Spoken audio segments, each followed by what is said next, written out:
Hello, everyone, and thank you for joining us today. And my name is Paul Adepoju, and I'm the Community Manager for the ICFJ Pamela Howard Forum on Global Crisis Reporting.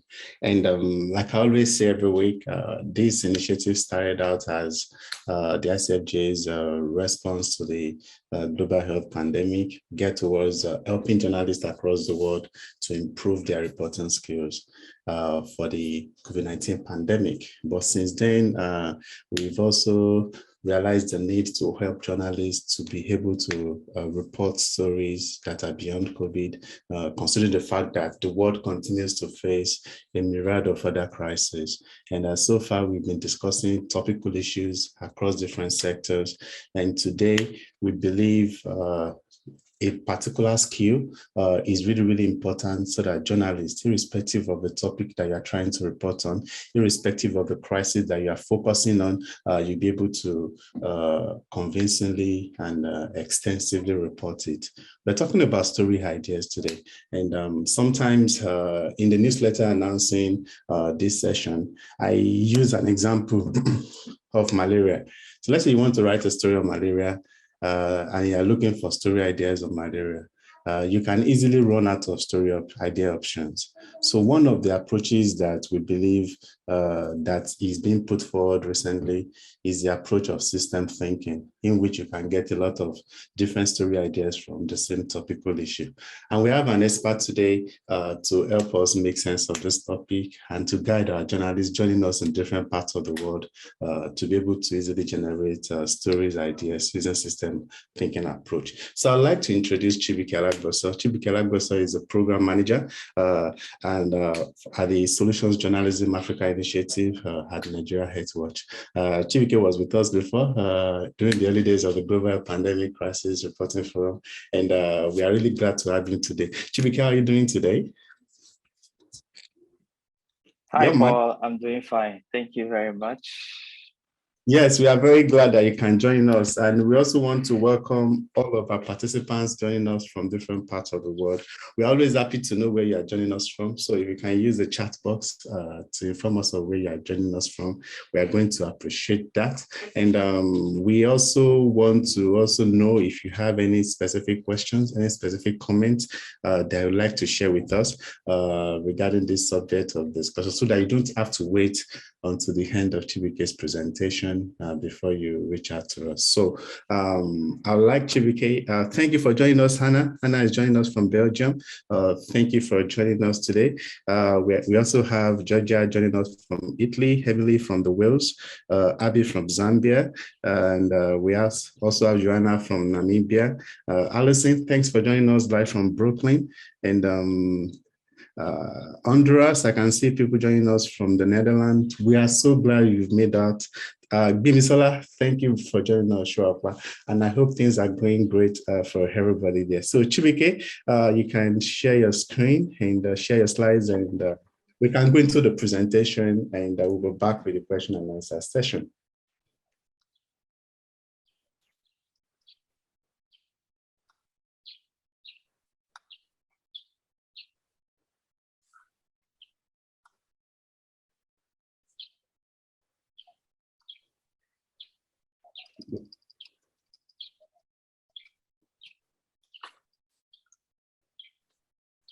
Okay. Hi, just to confirm that everyone can see my screen. Yes, it's clear. All right. Just move things around a bit. Give me one minute. All right, thank you so much. Okay, go ahead, Paul. So before I start, so if you are watching on the Facebook live stream, you can also actively engage with us. We have the comment box under the live stream video that you're watching. Please use that to engage with us. I think Chibuike is ready. Over to you.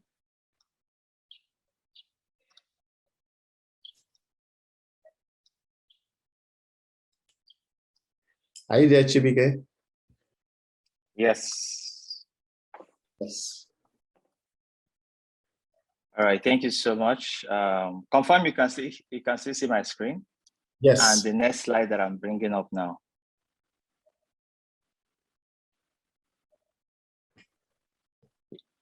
Hello, Paul. Confirm you can see the outline screen, just to be sure. Having some technical. On the first slide.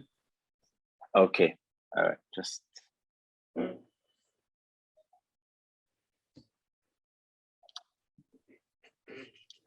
So while Chibuike cleans that up, I'd like to tell you that this is an ongoing conversations around topical issues. And in addition to this topical issue, if you have any concerns, any specific requests, any desired topics, don't hesitate to communicate with us directly regarding your subject interest. And if there is any way that you've benefited from our series of webinars and you would like us to know, don't hesitate to share your stories with us, and we'll be glad to help you in any way that we can. Yes, Chibuike, are you ready? Yes, I am. Okay, you can take it. All right. So good afternoon, good morning, good evening, everyone, depending on which part of the world you're joining in from.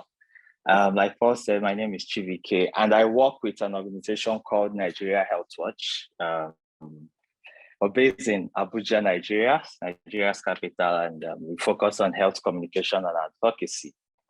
And one of the projects that I lead in the organization is the Solution Journalism Africa initiative that is being supported by Solution Journalism Network based in New York, US. So as an advocacy organization, essentially what we do is push for our health sector to be better. And we utilize a lot of strategies to achieve this.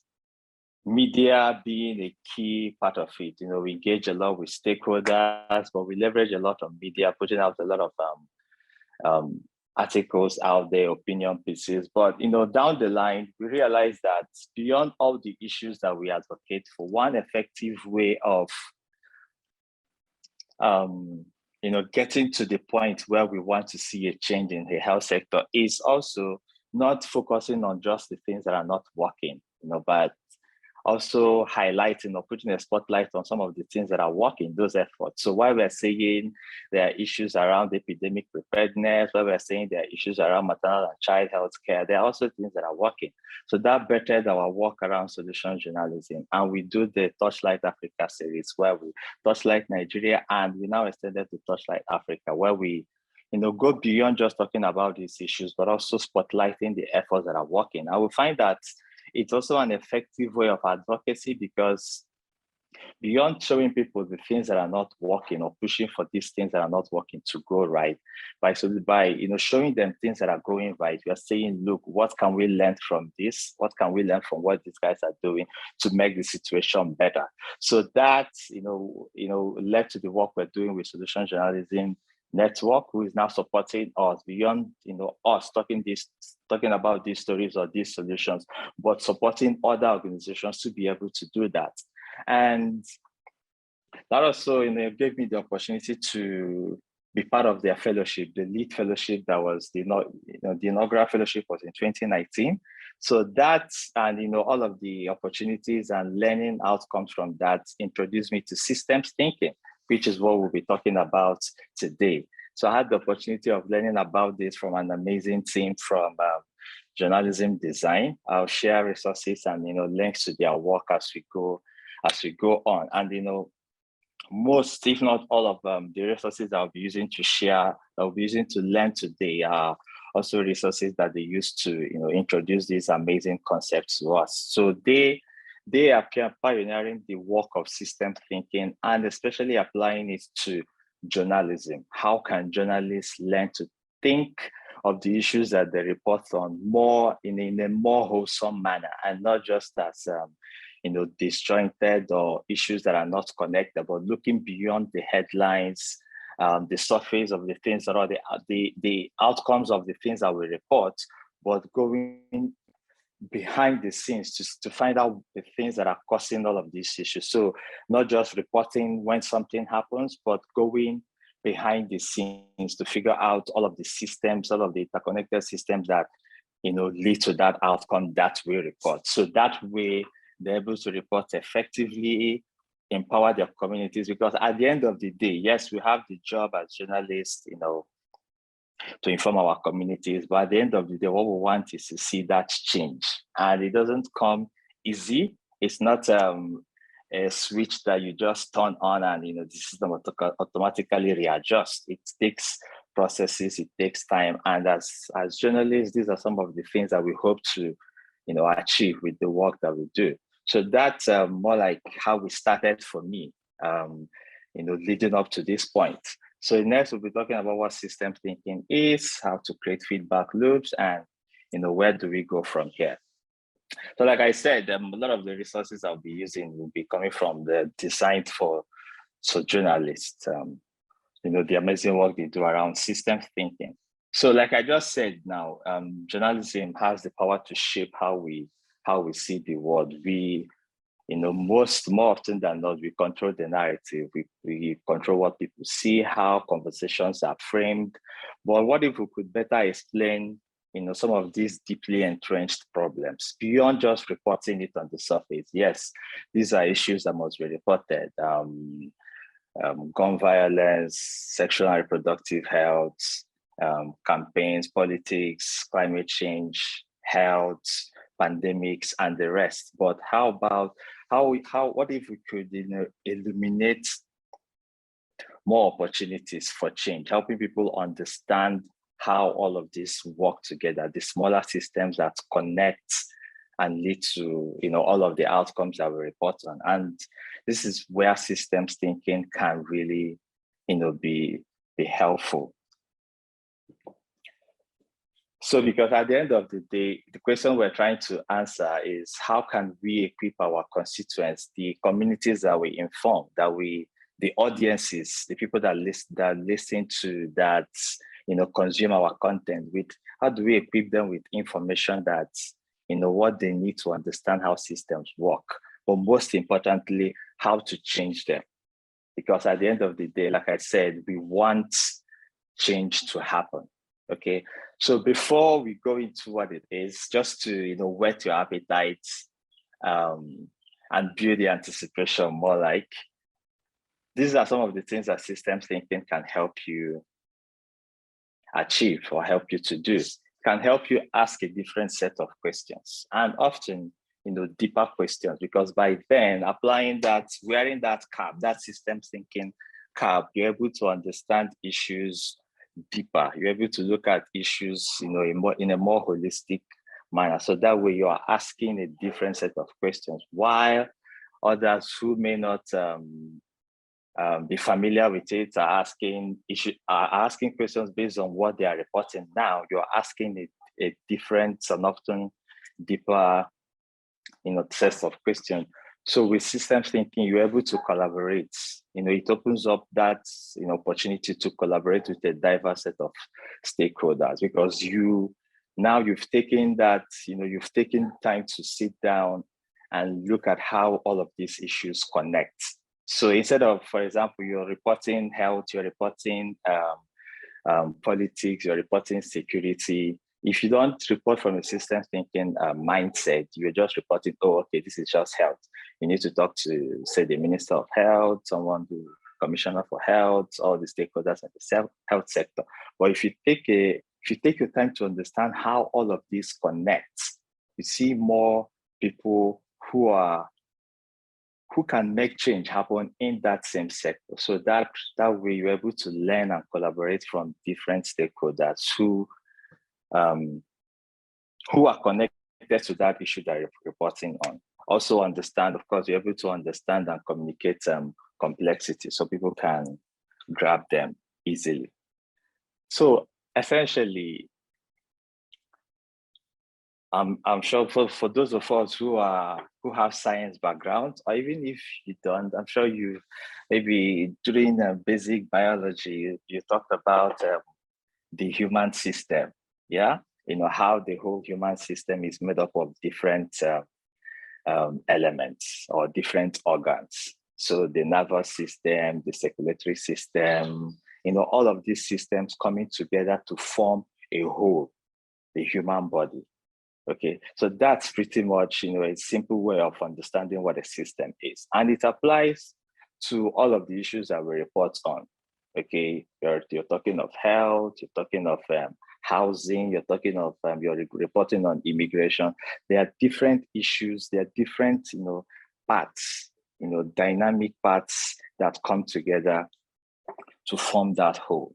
Of course, the whole has its function. The human body, it has its go get you from one point to another, engage with your community socially, form your bounds with your community, with your family and all. But beyond that whole, that purpose, that function, there are smaller parts, little parts that make up that whole system. So understanding them and all of the ways that they connect to function helps you understand the human body better. So that's the simple way of understanding what a system is. So if you're going to report, so it's good that you start thinking, oh, okay, these issues that I've been reporting on, depending on the bits that you cover, what are the different elements to it? What are the different parts that make it up? What are the different things that make it better or make it make it worse off than it is or it's supposed to be?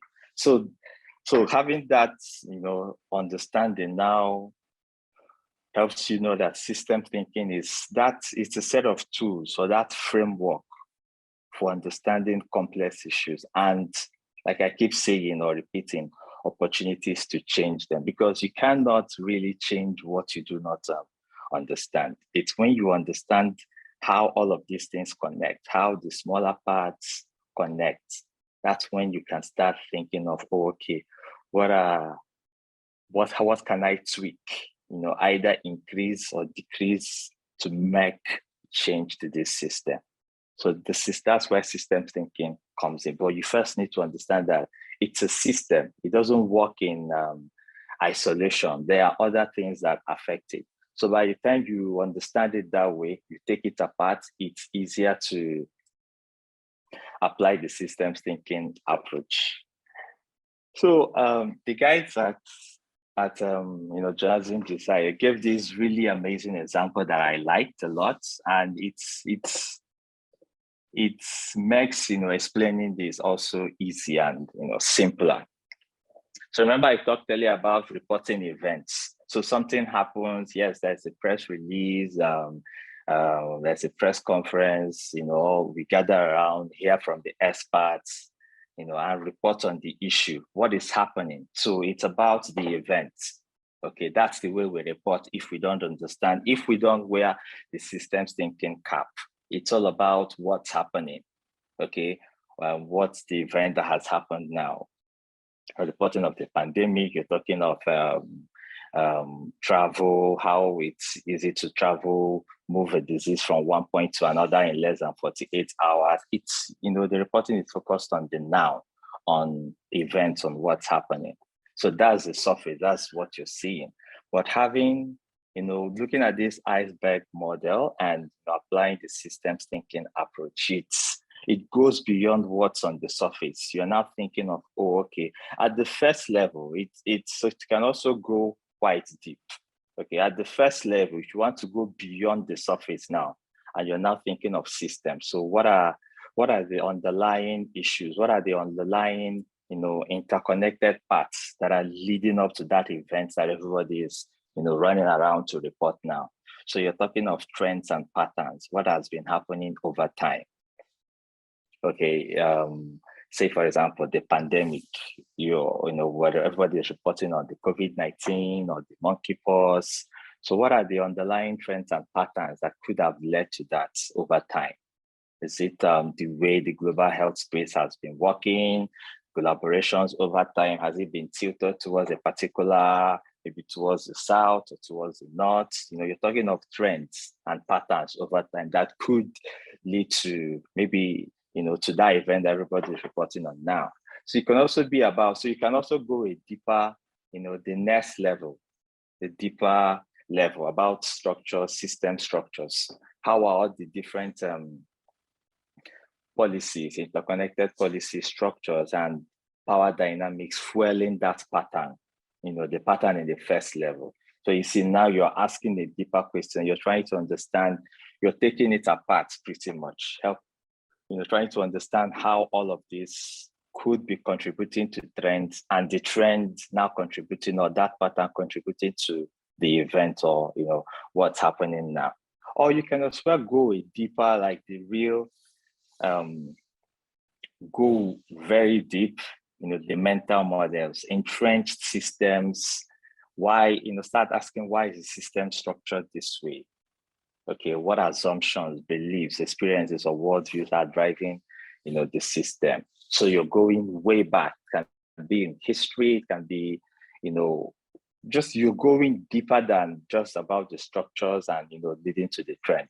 So you see, by the time you are applying this mindset or you're asking these questions, you are taking that same issue, that everybody is reporting on now, reporting on the press releases and the press conference. Not to say those are not important. Of course, we have the responsibility to also inform our audiences. But as far as driving for systemic change, you want a change to happen. You are impact driven in your storytelling, in your writing. That's really where it's important to, start asking these deeper questions. And oftentimes we say, the system is broken. That's why it's not giving the results that we want it to give, or the system it's broken. But then at the end of the day, if you go down to these deeper levels, you understand that more often than not, the system was built that way. Okay, but you have to quiz it, to even understand, together understand that it was built this way. So as a journalist now, you now have that responsibility to start saying, oh, okay, why was it built this way? Was it built to profit a particular set of people, the minority, and disadvantaging the majority or disenfranchising the majority? Yeah. So it's by the time you understand why the system was even built the way it's built, that's when you can now start demanding for, or advocating for, or writing stories that can change that system or tweak that system. But without that understanding, without asking those deeper questions, you just be, reporting on the surface. Oh, okay, this is not working. The system is broken. The health systems are not working. Like, we say a lot in the health space as well. But why? Why was it built that way? Who built it that way? What are the the situations that at the time it was built? Have they changed now? What can we do now? So it's really important to have that mindset, or wear that cap when you think of your story. And that way you are not just holding individuals accountable. Okay, because yes, as journalists, we hold we drive change through the work that we do. We hold the powerful accountable to do what is right, of course. And like Paul said earlier, my first session with this photo was on solution journalism, and we talked a lot about how we can use that to hold people accountable, because we're showing them what they can do right. Okay, but applying the systems thinking approach, you are holding the system now. So it's not just about an individual, it's about the system. Why is the system built this way? Who built it this way? What informed it being built this way? Okay, so that way you are asking deeper questions. You are opening up opportunities. Remember where all of this is leading, how to use systems thinking to report, to have more story ideas to report on, to generate new story ideas, So at the end of the day, you are just not holding them individuals or the individual parts, but the whole system to account, okay? So, so let me check if there are any questions. Okay, I think Paul said we'll address questions at the end of the session. I wanted to pause and slow down a bit to see if if what I'm saying has been sinking in, and if there are any questions or thoughts before I go on. No, just continue. Okay. All right, thank you. So, to do this, it's like I said, it's not just about being a mindset or wearing the cap. There are tools, really amazing tools that the guys at Journalism Design have developed to help you do this. Well, we'll be focusing on one today.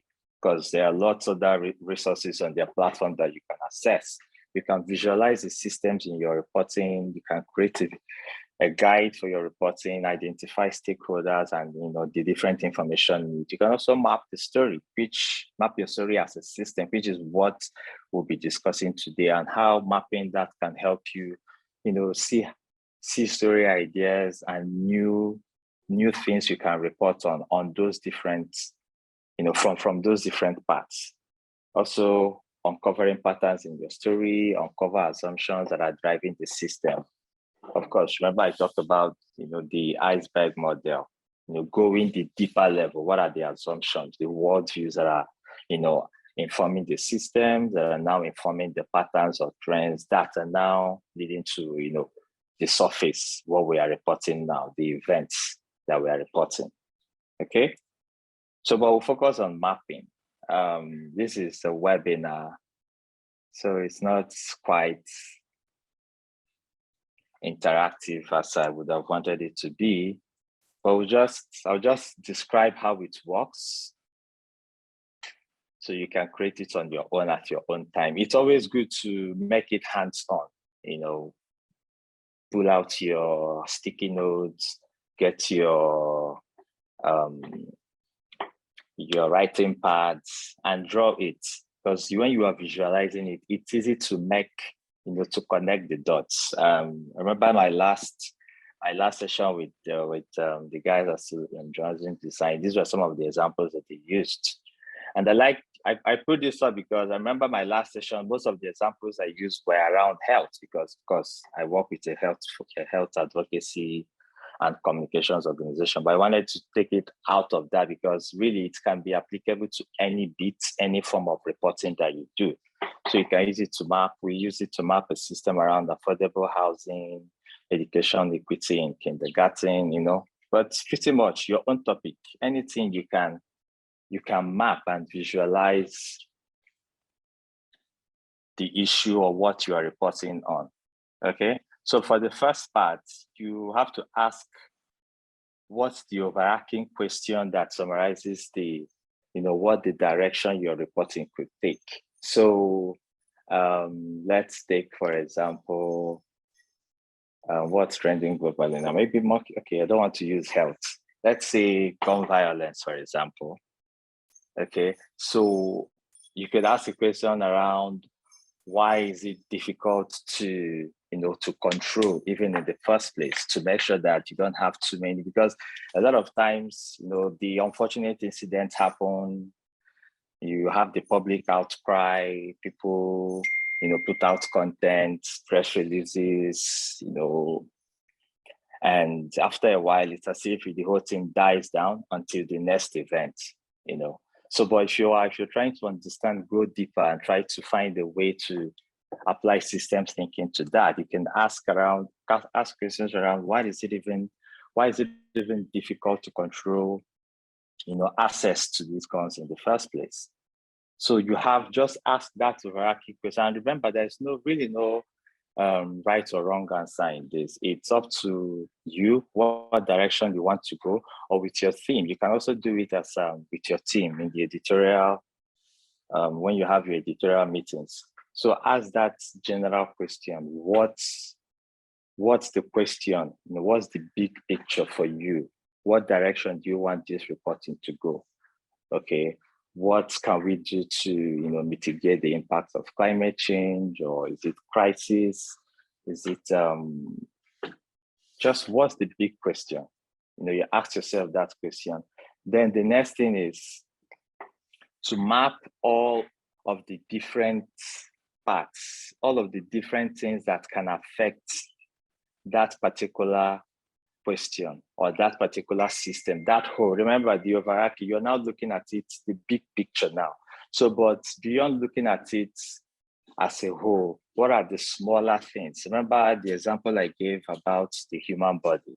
Okay, you're looking at the human body as a whole. That's like, the overarching question you're asking. So what are the smaller units? What factors, affect how that system works? What are those elements around that issue?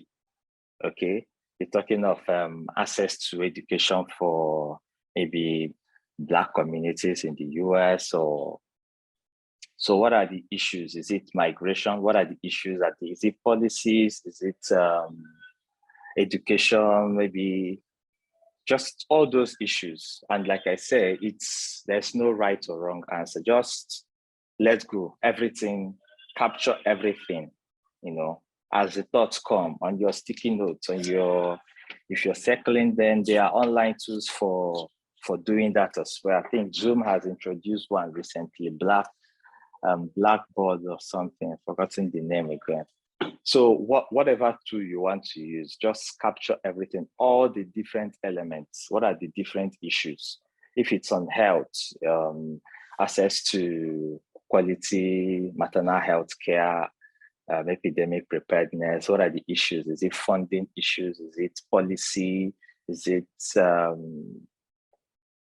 governance? Is it the community, involving the stakeholders? All those, just capture everything. Okay. Well, after that, when you capture all of these parts, you now cluster them together. So by the time you look at them together, all of the points, all of the smaller parts that affect the bigger system, you're looking at them now. You will now be able to identify trends, or related parts. So you'll be able to cluster them together. So you bring all those parts together. Okay. So by the time you bring them together, the next thing is to make connections. Okay. You now start making connections to all of these different issues. For example, what I have on my screen are different points or different parts. Remember, these parts, like we said, they are dynamic and they change, to be honest. And your map, this system's map you're creating, it's ideally should be a living document, because the system change. It's not static. Okay.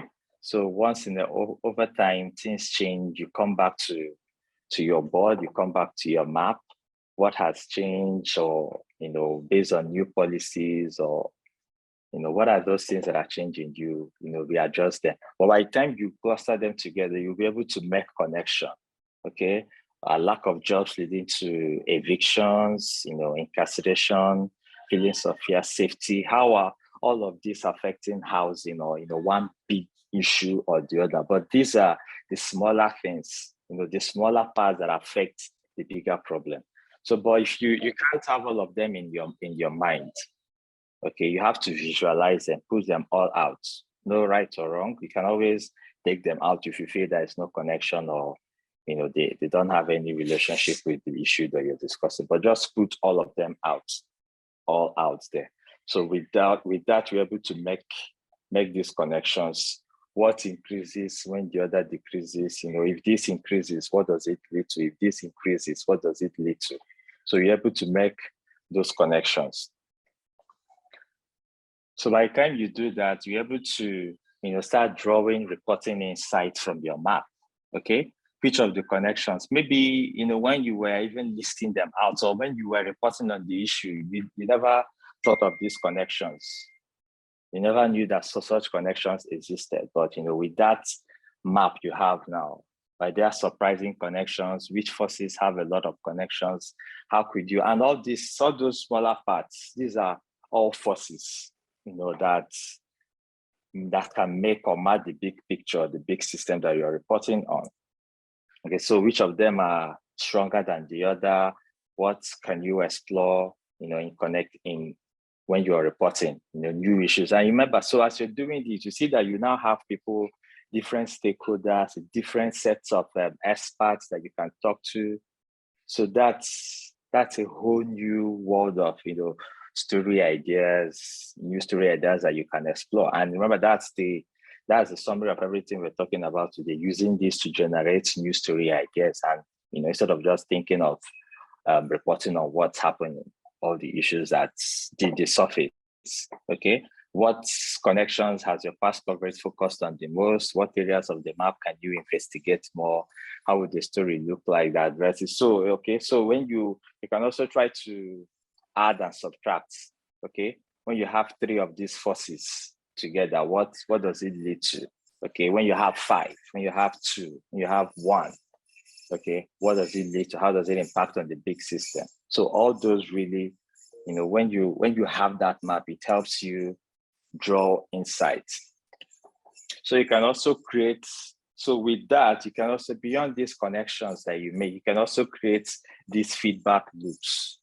Okay, so how are all of these interconnected? How do they affect each other? How do they depend on each other? Okay, so remember I said these smaller units, all of these things that you brought out, all of these smaller bits, they are all forces. So you start asking how all of them connect to another in, how do they reinforce each other? And often times it's in a cyclical way. So this increases, it leads to this reduces, it leads to this, and that connection. So you make those connections, and you see that's already story ideas that you are developing there. So they are the foundations of many systems and dictate how they function. So for example, you're talking of employment. If it reduces, does it increase on the ground economy? And with underground economy, more arrests. If it's on the high, more arrests, more, of course, it's illegal, people get arrested, and that's more incarceration. People get incarcerated, and that's increase, that's, leads to less employment and all. So you make all of those connections, and with that, you see that it will be hard to not have story ideas on that particular issue that you're reporting on. Okay, so this is an example of one. Remember, in the middle you have your core story. What's that big issue? What's the big picture that you want to report on? That question that you asked here. Okay, what's your overarching question that summarizes the direction? So what's that core story? You have it in the middle. Okay, so you have all of these parts, and they can take different forms. They can go multiple directions. So it's up to you to, once in a while, you come back to it, see how they have changed over time. Is it increasing? Is it reducing? How is it affecting the other parts? Are there new emerging trends based on the increase or decrease of that particular force? Okay, so in the middle could be around issues of COVID-19, more infection. Say this was at the peak of the pandemic that you're doing this systems map. Okay, so you're looking at, say, if rates of COVID-19 in Latino and migrant communities. So if it's increasing, that means the ability to afford rent, if it's going to be reduced because people are falling sick, people are hospitalized, people are not able to carry out their economic activities. Okay, so if they're not able to afford that, so you see what's going on here. They're not able to afford rent because of hospitalization from COVID-19. So that means more people are going to be living together, multiple families living together. So that's going to increase. Yeah, so more people living together, multiple families living together, that's increasing. You see the plus here.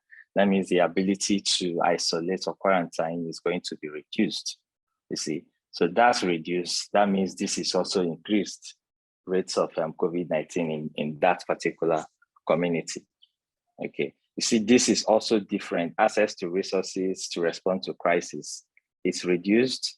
This is also reduced because if they don't have access to resources, say the government relief funds as at that time, if they don't have access to all of those, that means the ability to afford rent is also going to be reduced. And the loop continues, the cycle continues. So to break it or to tweak it or to really drive that change, you want that change to happen, you can also focus so for example, you can now focus your story on this, how access to resources can help in responding to a crisis like COVID-19. So with that, if it is increased, that means the ability to afford rent here is going to increase.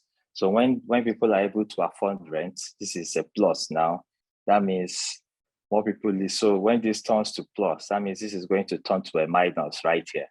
I don't know if you're seeing the pointing I'm doing. This is going to turn to a minus. That's multiple families living together. It's going to reduce.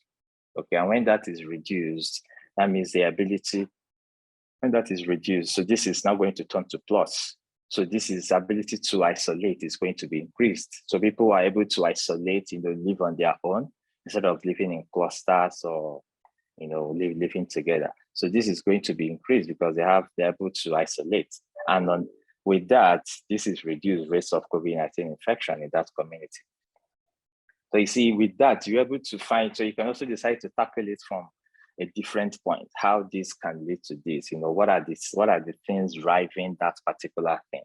Different story ideas from different forces, from different parts of that system. So just breaking it apart really helps with that. Okay. So I hope that that's clear, and we're able to. Anyway, I'm looking forward to taking the questions that we have. So and of course, you can learn. It's not like it's possible to learn systems thinking under an hour. This is more like to show you what's possible. Pick your interests so you can explore further. And this is just, remember I shared many tools here. So this is just one out of many tools that can help you understand the system that you're reporting or a bit that you're reporting. Okay, so it's always important you pick an element that you brainstormed on that feels key to your system. Okay, ask what does it lead to? You see, like we talked about here, access to resources to be able to respond to a crisis. So you pick that element, what does it lead to? Okay, from another element or come up with a new one. So what does it lead to when it's decreased, when it is increased? So you're seeing how it's connected to other parts of the system or other parts of the whole. So you keep doing this until you can circle back. Most times you come back to that core issue or where you started, because they are all connected. This increases, this leads to this reduces, it leads to this. That way it's always connected. Okay, and you can keep your every loop to 3 to 6 forces, so it doesn't get too complicated. Of course, it can really get quite complicated, but like it's a living document, like I said earlier. So it's always good you go back to it, understand how the system, how the different parts are changing. The decrease or increase in one part, how it's affecting the other, and that way you can always break them apart to understand one part of the system and how it's affecting the other parts. Okay, so as you do that, you keep asking yourself this question: what was challenging? Did any of your loops offer ideas for stories? Like I said, this is the whole essence of what we're trying to achieve. These loops, these different parts, are they giving you ideas for more stories, or how to frame your coverage, not just reporting on the surface? So go deeper and create connected loops. They always connect one way or the other. They always connect. Just ask, like I said, just capture them before you even start making the connection. It's always good to just capture, just list all of them before you now start making the connection, either with maybe you're doing them alone or with your theme. Okay, so always use it as an engagement tool. Like I said, it's a living document. Find leverage points in your map. Where can you start from? Okay, how does it affect the other systems? Publish your map as a visual or resource. It's always helpful, and always update. I keep going back to this update. It's not static, it's a living document, because systems change. They are quite dynamic. And with that, I hope you have you never run out of story ideas. Thank you so much for your time. I hope I didn't go beyond time, Paul. Yeah, we'll take it like that. Can you stop sharing your screen so that we can have engagement? So one of the first things that comes to mind while looking at this is the concept. Before I ask question, I think any participant that would like to make contributions and share personal insights regarding how you go about, how you've been innovative about your story ideas, we'd like to hear from you. So please, to contribute, just raise your hand and I'll allow you to speak. And I'd like to get as many comments from our participants as possible. So if you want to share your personal insights and if you want to ask your questions directly, I'll allow you to do that. So Chibuike, something that I was thinking about while looking at this concept is this. The editorial process. How do we convince editors that this approach is different, is what they should embrace, considering its difference from the conventional ways of finding story ideas? And how do we convince them that this is big enough and this is the right way to go? So what do you think? To be honest, I think the response I'll give is something we say with solution journalism, that solution journalism is not for everyone, to be honest. There are newsrooms that their, will I say, model or modus operandi is just problems, reporting on problems. But by the time the editor or the publisher is interested in reporting beyond problems, then you can sell solution journalism to the person to say, oh, look, this is how we can report beyond the problems, okay? So I think that goes for systems thinking too. If the editor is, of course, the journalist can just, unless you are maybe a freelancer, so it will be easier for you, you're working on your own, but because the question you ask is around newsrooms. So if the editor is interested in what's happening now in Nigeria, we just completed the primaries of the APC party. So if the editor is interested in, okay, just give me the results, maybe do a bit of analysis of who won, what's next from here, and you just publish that. It's really difficult, to be honest, to sell this. But if the editor is someone who is interested in fresh ideas, how do we go beyond reporting on the surface? Okay, it's easier to have this buy-in because you can't force it, to be honest. It's you are an employee in the newsroom, for instance. Of course, there is a place for bringing up fresh ideas, recommending new things and all. But if it's really not what the editor or the organization is interested in, it will be difficult to sell. But once there is that opening, they're asking questions, how do we report beyond the headline, what everybody is reporting, then this is an opportunity for the journalist to say, this is how we can, break down these issues, take them apart and find fresh insights to report on. Yeah, that would be my response to that. Yes, then are there peculiar circumstances that you think systems thinking approach may not work in finding story ideas? Are there exceptions? To be honest, I don't think like I said earlier, I made it clear I work in the health space a lot, but thinking about how the world works, to be honest, I don't think it's possible that something always leads to something. Something is happening as a result of something. So if you keep going back, this could have led to this, there must be a connection to something. So that's already asking those questions, you're already applying the systems and thinking approach. Yeah, it's up for us to explore. Yeah, when I remember when you were talking about this finding connections, journalism is a little bit different from research, and sometimes we stand the risk of connecting what may not actually be directly connected. For instance, one of the things you can talk about regarding, let's leave healthcare for you and go to environment, climate change. You can see a lot of stories are published where somebody will say, this thing is responsible for climate change. And before you can get true scientific evidence regarding something responsible for climate change, you will need the year data. But somebody out of the blues will just say this is a connection. So how do we avoid that kind of risk? So I also believe this is evidence-based, to be honest. It's not systems thinking is, I don't believe it's hearsay. Like you just come up and say, I think. Okay, it's one way or the other. There must have been evidence that, oh, this leads to this, or this led to this in the past. So it's not, I don't think it's done based on assumption. I think that's what I'm trying to say here.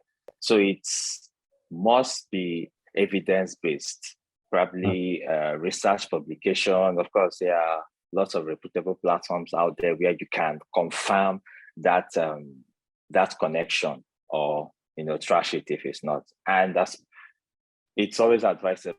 Yes, you can work with it as a freelancer, but then if it's working as a theme, it's not just your idea. Others are also contributing to it. So my response, it's evidence-based. It's not based. The connections you make, they're not based on assumption. They must be, evidence-based. Yeah. Yeah, so we are joined by Thomas, and Thomas would like to ask a question. Like, Thomas, unmute yourself. Hi, Thomas. Hi, how are you? Can you guys hear me? Yes, we are joining us. Yes, I can hear you. Awesome, thank you. So basically, like for me, I just want to have a better understanding, because I'm also getting myself into solution journalism, but focusing on child-related stories. So for example, like if you have to take us a step-by-step, maybe in a story that you've done previously, how will you have a flow of ideas until you execute the story for your audiences? Maybe just a sample of a story that you did, but how are your thoughts flowing, so that you're able to come up with the idea and able to pitch a strong idea to the editor. Yeah, especially thanks. Yes, thanks. So Chibuike, what he's asking is an hypothetical scenario that would this is how you do. So give us an hypothetical scenario how this would be applied. Thanks, Thomas, for that contribution. Okay. Thanks, Thomas, for that. Interestingly, it's interesting that he mentioned solution journalism. So I'll answer it in that context, because I also learned about systems thinking. I was introduced to it, from a solutions reporting perspective. And remember, solutions reporting, you are reporting beyond problems, but you're looking at how people are responding to different social problems. So let's say, like you said, hypothetical, let's say I want to look for a story around, always use health, because it's health that, okay, so let's say we're also what's trendy, what everybody's talking about now. Let's say the pandemic or monkeypox. So, but I want to report beyond, just the problem, the monkeypox issue, and all of the whole global health issues surrounding it.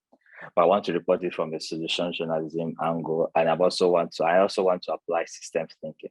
So I would, Thomas, this is what I would do. I will ask who is trying to solve the problem around maybe increasing infections. So it could be, I could come to my country, the Ministry of Health.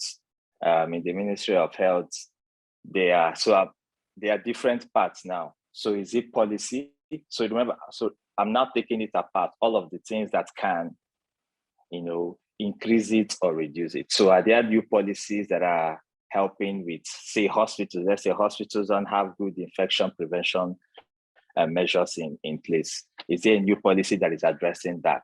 That's from the policy angle. So if I'm looking at finance, remember, finance can also impact that.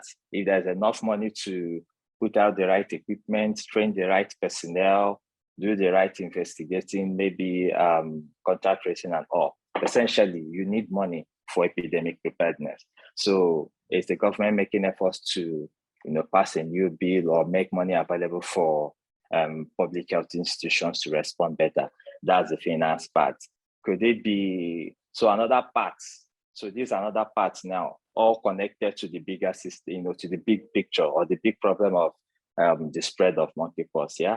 Could be public education. So the agencies involved in public education in Nigeria will have the National Education Agency. So are they making efforts to increase their work, to get better at their work, to inform the public? Okay, so you see, these are, I've just thought of three, but they are different areas. It could be in research. Is government funding more research institutions, maybe public, private, to research more, to find better ways to prevent or treat monkeypox. That's one part.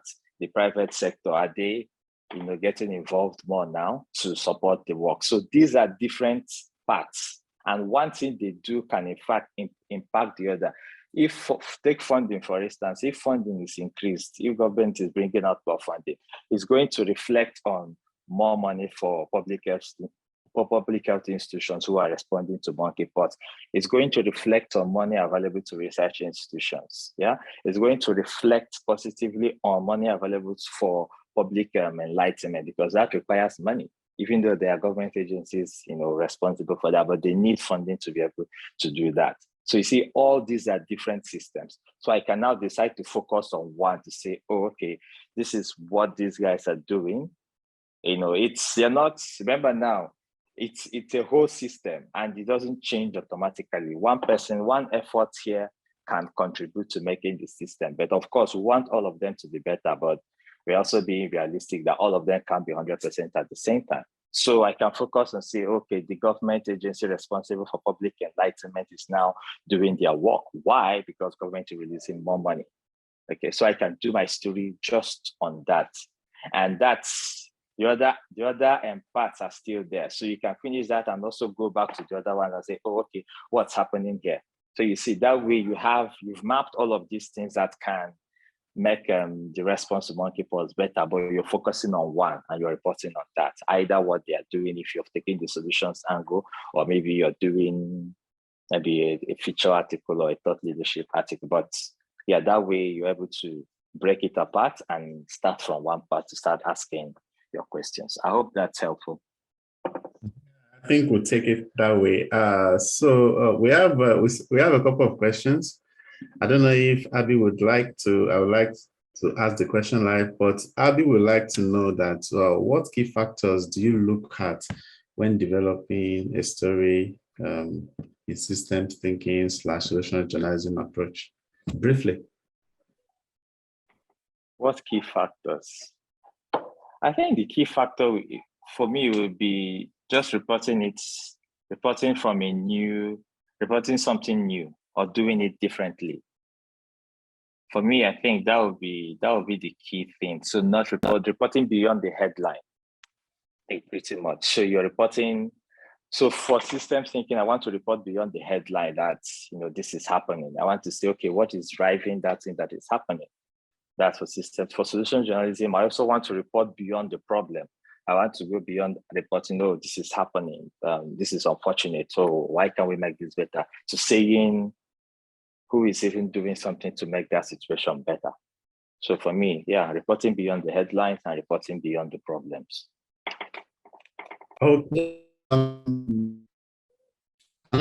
Last question. Do you recommend a journalist?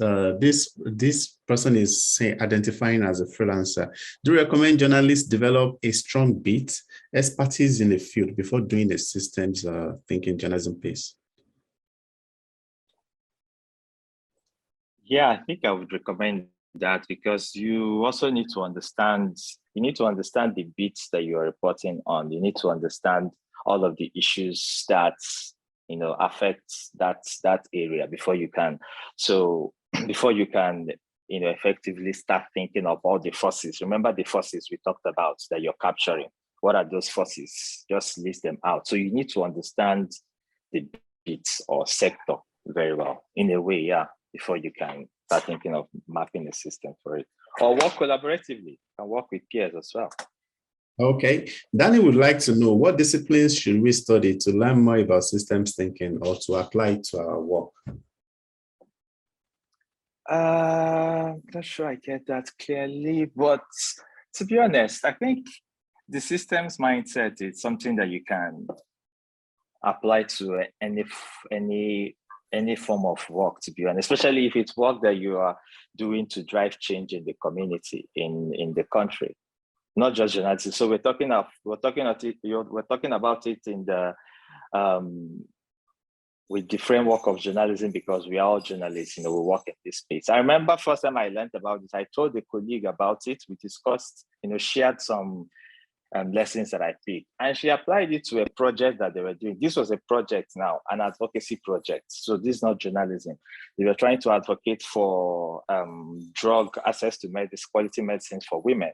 So the result of the result from her findings, she broke it down using a systems thinking approach. So what are all the systems? What are all the smaller units that can affect access to medication? So that's program management or project management. She applied it there. So I don't think it's discipline based. For me, what I would say is if your work is around driving change, okay, you work in development pretty much, I think you can apply it. I hope that's helpful. Yeah, the very last question. I think this person is taking us to solution journalism. Well, I'll allow it because you are an expert in solution journalism. I was wondering if data journalism could contribute to its necessity to gather evidence. Which structures and genres work best for its narrative? Wow, and a story and a question just came in. While thinking about that, I really want this to be the last question. Brian would like to know. Brian is from Nairobi in Kenya. What's the easiest way to come up with a storyboard so that it's easier to visualize and execute it? So you can join. Sorry, I wanted to get if Brian is talking about tools. Is it tools that Brian is talking about, the storyboard thing? Yeah. Or why? Yeah, hopefully they're able to provide clarification. Yeah, but for the first one regarding if data journalism could contribute to its necessity to gather evidence, 100%. There's actually something called positive deviance in solution journalism. It's a helpful way to find fresh story ideas. So imagine you're looking at a data set or you're looking at large data. In Nigeria, we have the National Demographic and Health Survey, for instance. So imagine you are looking at the latest one, I think was 2018. So most countries have theirs. So imagine you're looking at such a data and you're looking at maternal mortality, for instance, and a state, okay? We have 36 states in Nigeria, including the capital. Let's say a state has 800 maternal deaths per 100,000, per 1,000 live births, 800, yeah? And another state has 300.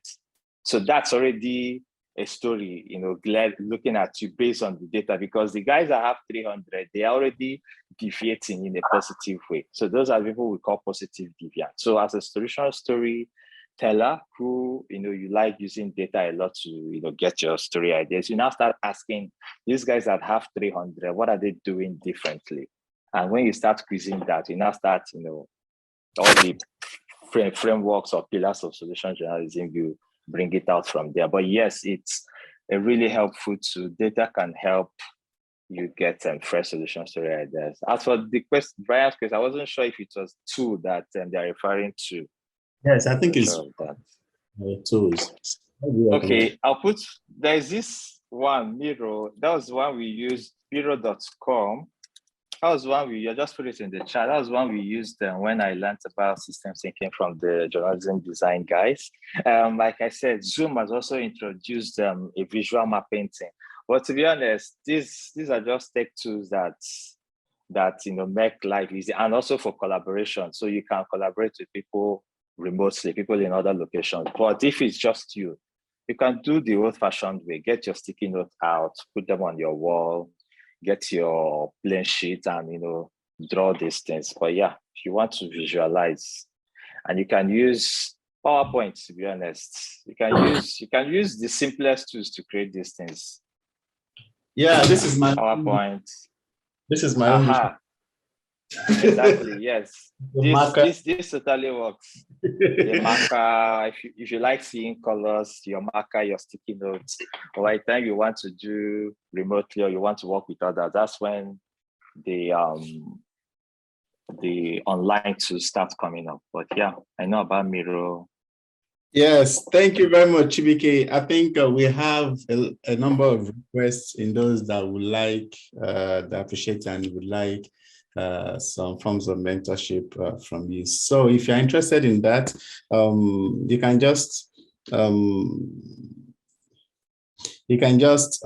send me an email. I will introduce you properly to Chibuike. So I've dropped a message for you in the chat box. Please look it up, do appropriately And we'll try and convince Chibuike to guide you in as we know he's very busy, but in as much as he can, we'll try and convince him to do it. So that's how far we can go today on this edition. But before we go, Chibuike, in 1 minute, can you help us summarize what you think the key message and your key suggestions regarding this topic should be for participants today? All right, thank you so much, Paul. For me, the key message and the key takeaway I would want everyone to go home with is we all report. Yes, we're doing it as a job. We need to make income, but deep down, we all want to see a change. We want to see our communities change. We want the world to be a better place. So if you really want to do that, systems thinking can help you do that, because it helps you report beyond the headlines, but it helps you understand all of the issues that are not always visible, barely visible, to be honest. So it helps you understand all of those issues that lead to that events that you're reporting on. So that way you are reporting beyond the event, but you're helping your communities, you're helping your audiences answer deeper questions, understand how these systems work to affect them either positively or negatively. And that way you are now empowering them to be able to demand for change and make the change if they have the capacity to. Yeah, that's why it's good to really adopt the systems thinking mindset in our reporting. Thank you. Yes, thank you very much. And thank you for your time, everyone. We would like you to, Chibuike would encourage him to share the slides that he used. Many requested for the slides, so I will encourage him to share the slides with me so that I can pass it on to participants. So, and the best way for me to share these slides with you is via our Facebook forum. So I just put the link. Sorry, I think I'm not sending to everybody. I just put the link. Oh, yes. I just put the link in the chat box so that you can quickly click the link. It takes you to Facebook, our forum group, request to join. And I'm going to share the slides with you. And we will also upload the video for this session. It will be live very soon on the ICFJ YouTube page. So I also encourage you to be part of our Facebook forum, because that is where I'm going to share the link to the video that you can watch over and over again, consult again. And if you like to, like I said, if you like to reach out directly to our guest speaker today, from he'll be able to help you in as much as he can. So please do not hesitate to reach out. We'll facilitate this connection so that we can help you get whatever you want. And to learn more about this initiative, to learn more about the ICFJ Pamela Howard Forum on Global Crisis Reporting, please visit ICFJ's website on www.icfj.org.